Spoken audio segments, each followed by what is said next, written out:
हर हर महादेव मित्रों, आज मैं आपके समक्ष अपने चैनल पंडित आयुष शर्मा लेकर प्रस्तुत हुआ हूँ।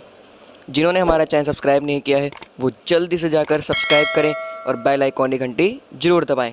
अब हम शुरू करते हैं शनिवार व्रत कथा। एक समय में स्वर्गलोक में सबसे बड़ा कौन के प्रश्न पर 9 ग्रहों के वाद विवाद हो गया।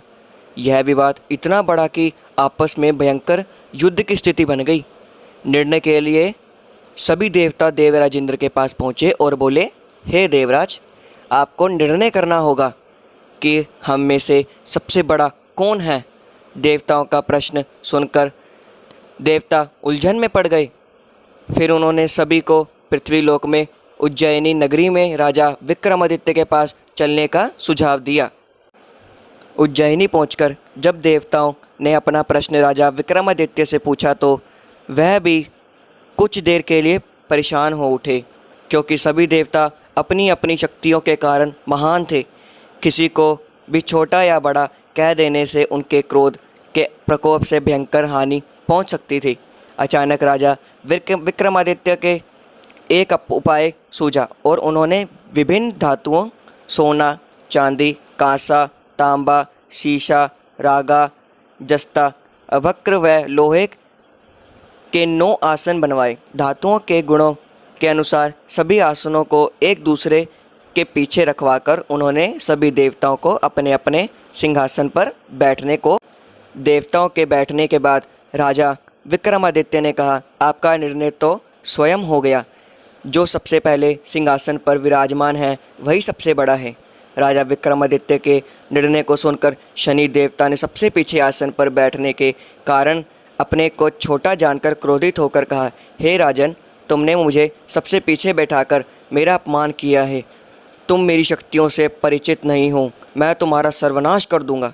शनिदेव ने कहा, सूर्य एक राशि पर 1 महीने, चंद्रमा 2.25 दिन, मंगल 1.5 महीने, बुध और शुक्र 1 महीने, बृहस्पति 13 महीने रहते हैं, लेकिन मैं किसी भी राशि पर 7.5 वर्ष तक रहता हूँ। बड़े बड़े देवता को मैंने अपने प्रकोप से पीड़ित किया है, अब तू भी मेरे प्रकोप से नहीं बचेगा। इसके बाद अन्य ग्रहों के देवता तो प्रसन्नता के साथ चले गए, परंतु शनिदेव बड़े क्रोध के साथ वहां से विदा हुए। विक्रमादित्य से बदला लेने के लिए एक दिन शनिदेव ने घोड़े के व्यापारी का रूप धारण किया और बहुत से घोड़ों के साथ उज्जैनी नगरी पहुँचे। राजा विक्रमादित्य ने राज्य में किसी घोड़े के व्यापारी के आने का समाचार सुना तो अपने अश्वपाल को कुछ घोड़े खरीदने को भेजा। घोड़े बहुत कीमती थे। अश्वपाल ने जब वापस लौटकर इस बारे में राजा विक्रमादित्य को बताया तो वह खुद आकर एक सुंदर और शक्तिशाली घोड़ा पसंद किया। घोड़े की चाल देखने के लिए राजा जैसे ही उस घोड़े पर सवार हुए वह बिजली की गति से दौड़ पड़ा। तेजी से दौड़ता हुआ घोड़ा राजा को दूर एक जंगल में ले गया और फिर वहां राजा को गिराकर गायब हो गया। राजा अपने नगर लौटने के लिए जंगल में भटकने लगा, पर उसे कोई रास्ता नहीं मिला। राजा को भूख प्यास लग गई। बहुत घूमने पर उसे एक चरवाहा मिला। राजा ने उससे पानी मांगा। पानी पीकर राजा ने उसे चरवाहे को अपनी अंगूठी दे दी और उससे रास्ता पूछकर जंगल से निकलकर पास के नगर में चला गया। नगर पहुंचकर राजा एक सेठ की दुकान पर बैठकर कुछ देर आराम किया। राजा के कुछ देर दुकान पर बैठने से सेठ जी की बहुत बिक्री हुई। सेठ ने राजा को भाग्यवान समझा और उसे अपने घर भोजन पर ले गया। सेठ के घर में सोने का एक हार खूंटी पर लटका हुआ था। राजा को उस कमरे में छोड़कर सेठ कुछ देर के लिए बाहर चला गया। तभी एक आश्चर्यजनक घटना घटी। राजा के देखते देखते सोने के उस हार को खूंटी निगल गया। सेठ ने जब हार गायब देखा तो उसने चोरी का संदेह राजा पर किया और अपने नौकरों से कहा कि इस परदेशी को रस्सियों से बांधकर नगर के राजा के पास ले चलो। राजा ने विक्रमादित्य से हार के बारे में पूछा तो उसने बताया कि खूंटी ने हार को निगल लिया। इस पर राजा क्रोधित होकर चोरी करने का अपराध में विक्रमादित्य के हाथ पांव काटने का आदेश दे दिया। सैनिकों ने राजा विक्रमादित्य के हाथ पांव काटकर उसे सड़क पर छोड़ दिया। कुछ दिन बाद एक तेली उसे उठाकर घर ले गया और उसे कोलू पर बिठा दिया। राजा आवाज़ देकर बैलों को हाँकता रहता।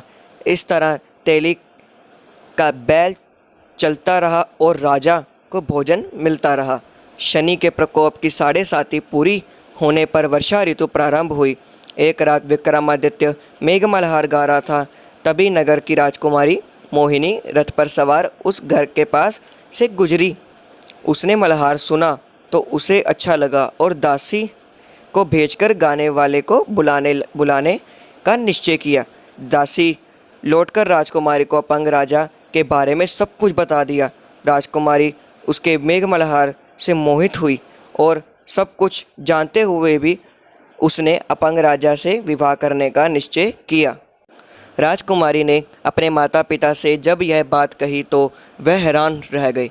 उन्होंने उसे बहुत समझाया, पर राजकुमारी ने अपनी जिद नहीं छोड़ी और प्राण त्याग देने का निश्चय कर लिया। आखिरकार राजा रानी को विवश होकर अपंग विक्रमादित्य से राजकुमारी का विवाह कराना पड़ा। विवाह के बाद राजा विक्रमादित्य और राजकुमारी तेली के घर में रहने लगे। उसी रात स्वप्न में शनिदेव ने राजा से कहा, राजा, तुमने मेरा प्रकोप देख लिया? मैंने तुम्हें अपने अपमान का दंड दिया है। राजा ने शनिदेव से क्षमा करने को कहा और प्रार्थना की, हे शनिदेव, आपने जितना दुख मुझे दिया है अन्य किसी को ना देना। शनिदेव ने कहा, राजा, मैं तुम्हारी प्रार्थना स्वीकार करता हूँ। जो कोई स्त्री पुरुष मेरी पूजा करेगा, शनिवार को व्रत करके मेरी व्रत कथा सुनेगा, उस पर मेरी अनुकंपा बनी रहेगी। प्रातःकाल राजा विक्रमादित्य की नींद खुली तो अपने हाथ पांव देखकर राजा को बहुत खुशी हुई। उसने मन ही मन शनिदेव को प्रणाम किया। राजकुमारी भी राजा के हाथ पांव सलामत देखकर आश्चर्य में डूब गई। तब राजा विक्रमादित्य ने अपना परिचय देते हुए शनिदेव के प्रकोप की सारी कहानी सुनाई। इधर सेठ को जब इस बात का पता चला तो दौड़ता हुआ तेली के घर पहुंचा और राजा के चरणों में गिरकर क्षमा मांगने लगा। राजा ने उसे क्षमा कर दिया क्योंकि यह सब तो शनिदेव के प्रकोप के कारण हुआ था। सेठ ने राजा को अपने घर ले गया और उसे भोजन कराया। भोजन करते हुए वहाँ एक आश्चर्य घटना घटी। सबके देखते देखते उसी खूंटी ने हार निगल दिया। सेठ जी ने अपनी बेटी का विवाह भी राजा के साथ कर दिया और बहुत ही स्वर्ण आभूषण, धन आदि देकर राजा को विदा किया। राजा विक्रमादित्य राजकुमारी मोहिनी और सेठ की बेटी के साथ उज्जैनी पहुँचे तो नगरवासियों ने हर्ष के साथ उनका स्वागत किया।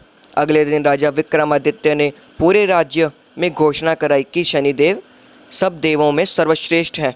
प्रत्येक स्त्री पुरुष शनिदेव को उनका व्रत करें और व्रत कथा अवश्य सुने। राजा विक्रमादित्य की घोषणा से शनिदेव बहुत प्रसन्न हुए। शनिवार का व्रत करने और व्रत कथा सुनने के कारण सभी लोग की मनोकामनाएं शनिदेव की अनुकंपा से पूरी होने लगी, आनंदपूर्वक रहने लगे। जिन्हें हमारी कथा पसंद आई वो लाइक, शेयर, कमेंट जरूर करें और बेल आइकॉन की घंटी जरूर दबाएं और सब्सक्राइब करना बिल्कुल ना भूलें। बोलो शनिदेव महाराज की जय।